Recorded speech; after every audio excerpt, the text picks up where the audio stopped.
Hi friends, இந்த வீடியோவில் நாம் குப்த அரசர்களின் ஆட்சி காலம் பார்க்க போகிறோம். போமூர் 240 to 280. ஸ்ரீகுப்தர். போமு 240 to 280 ஸ்ரீகுப்தர். போமு 280 to 319 கடோத்கஜர். போமு 280 to 319 கடோத்கஜர். போமு 319 to 335 முதலாம் சந்திரகுப்தர். போமு 319 to 335 முதலாம் சந்திரகுப்தர். போமு 335 to 375 சமுத்திரகுப்தர். போமு 335 to 375 சமுத்திரகுப்தர். போமு 375 to 415 இரண்டாம் சந்திரகுப்தர். போமு 375 to 414 இரண்டாம் சந்திரகுப்தர். போமு 415 to 455 குமாரகுப்தர்.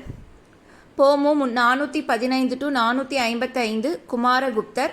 போமு 455 to 467 ஸ்கந்தகுப்தர். போமு 455 to 467 ஸ்கந்தகுப்தர். போமு 540 to 550 விஷ்ணுகுப்தர். போமு 540 to 550 விஷ்ணுகுப்தர். தேங்க்யூ.